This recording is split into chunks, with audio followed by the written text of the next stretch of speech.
Our good friend Derek retired and moved from Long Island, New York to Bend, Oregon, and we decided to visit him. This gave us an opportunity to travel the U.S. western states from the south to the north and back.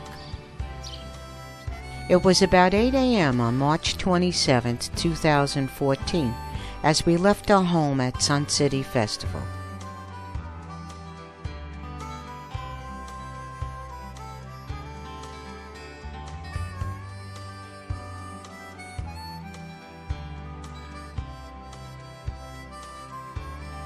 Willi E was the driver, and Pat E was behind the camera when we were driving.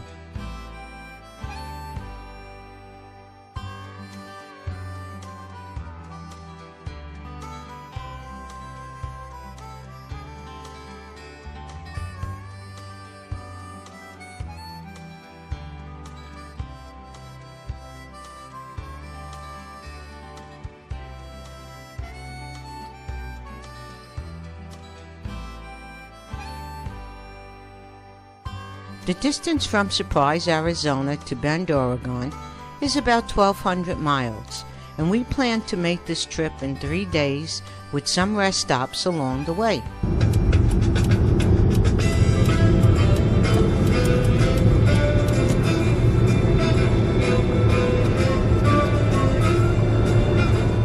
Why don't you use a tissue, huh? It's ridiculous.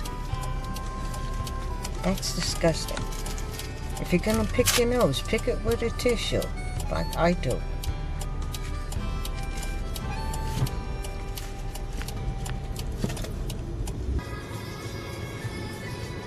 Route 60, also called Grand Avenue, took us to Wickenburg. Wickenburg began life as a gold camp and was named for Henry Wickenburg, an early gold miner from Austria. It was in this area that Wickenburg staked out the Vulture Mine, a claim that has produced more than 30 million in gold. The foothills in the area around Wickenburg are still littered with old gold mine entrances and other relics.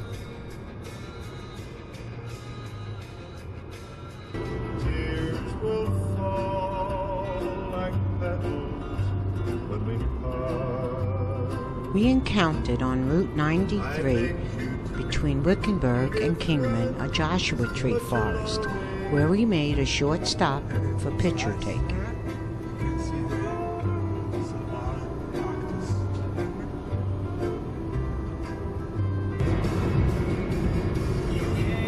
Joshua Forest, 93. We continued on Route 93 north for 76 miles from Kingman to the Hoover Dam, where we crossed the new Mike O'Callaghan Pat Tillman Memorial Bridge over the Colorado River into Nevada. It was our plan to cross the Colorado River by using the dam so we would get a nice view of the new bridge. We missed the exit to the dam and found ourselves at the base of the bridge. The dam is not visible for those who drive over it.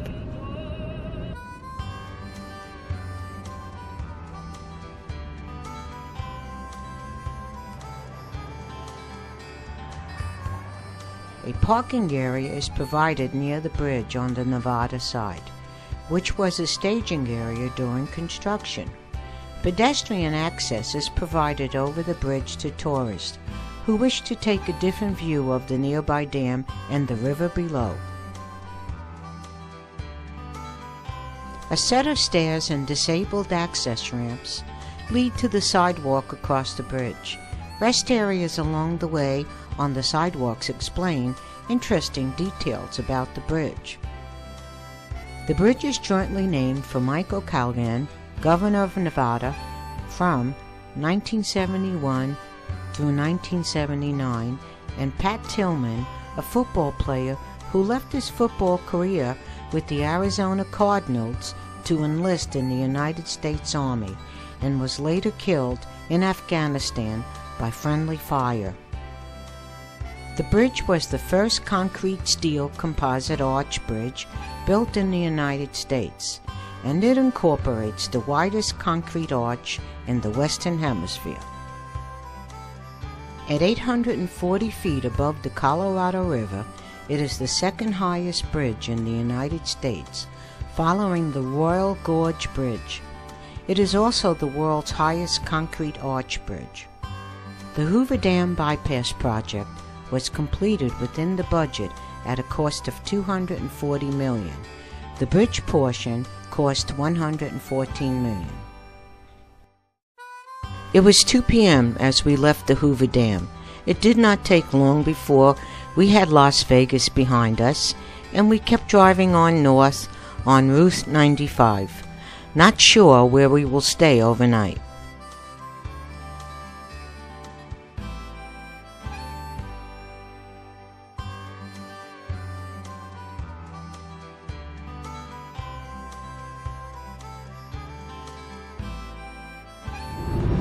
Oh, beautiful. We were having a nice time. What is that down there? Is that a rock down there? Catching up with phone calls and music of our favorite singing group, the Bee Gees, made our trip through Nevada desert a pleasure.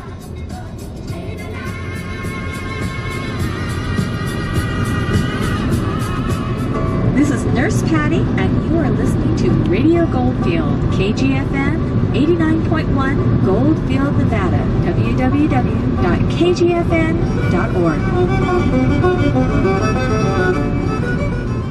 Great radio music accompanied us on Route 95 through Nevada until Tonopah, where we spent our first night on the way to Bend, Oregon, in the Tonopah Station Hotel.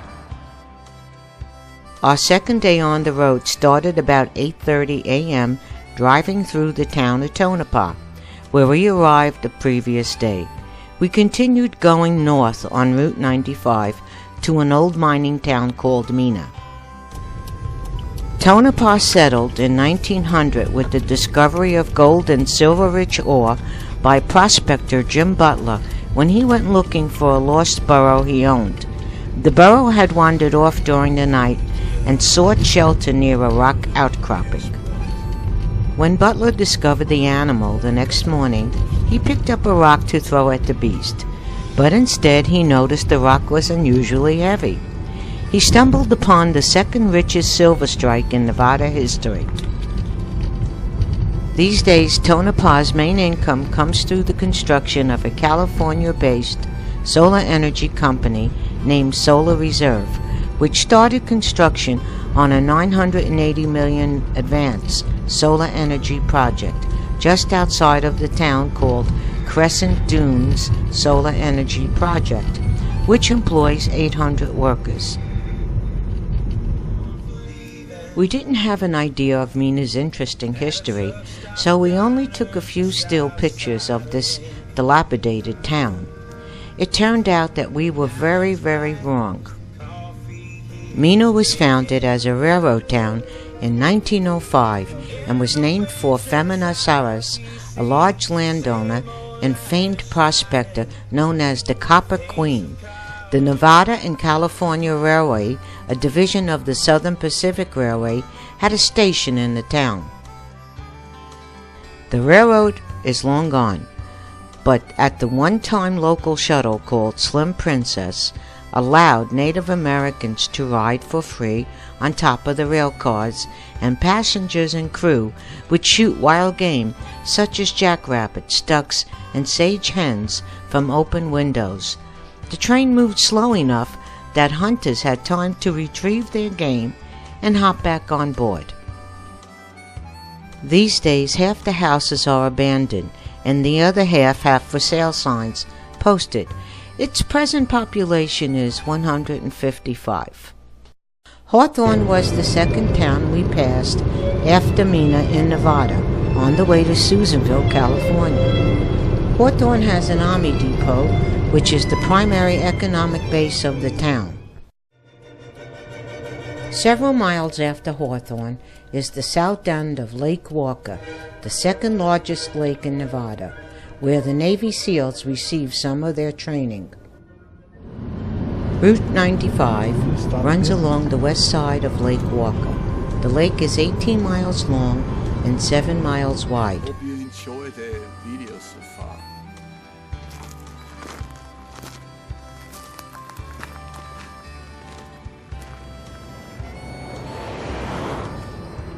Route 95 became Route 395 north of Reno, Nevada, where we crossed into the state of California. We stopped at a rest area for a late lunch before reaching Susanville, where we stayed overnight. We still had to drive 303 miles to Bend, Oregon.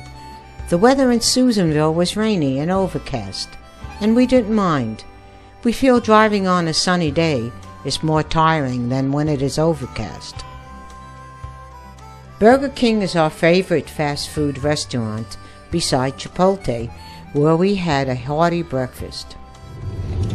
Okay, we left Susanville, had some breakfast, and now we're on 395 North. I'll give you an idea of what we're seeing. It's a rainy day, but they're so beautiful. Okay, this is what we're seeing.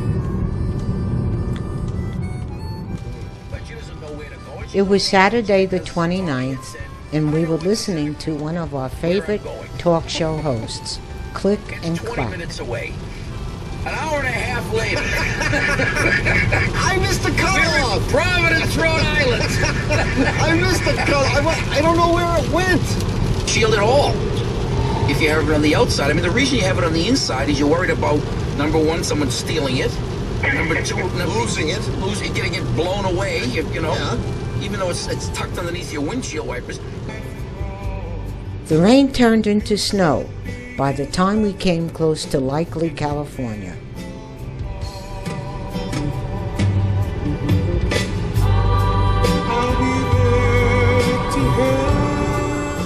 Willie is loosening up after 2.5 hours behind the steering wheel. Exercise. Okay, I'm ready for another 200 miles now. Okay, get in the Bye. car. Welcome to Oregon. Here we are. Soon to see our friend Derek. Oregon Territory was created in 1848, and Oregon became the 33rd state on February 14, 1859.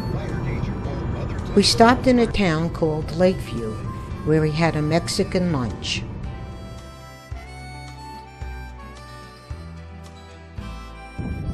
This is known as a shootout. Hello. We're at the summer lake here.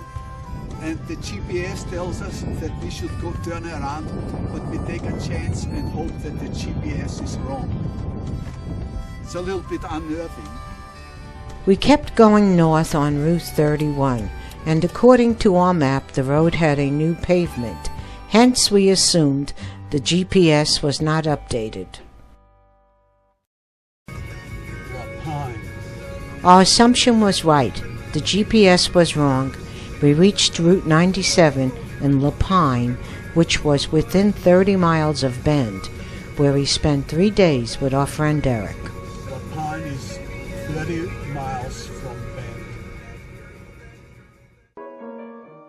It was about 5 o'clock in the evening as we arrived, tired and hungry with good memories of our trip to Oregon at Eric's home.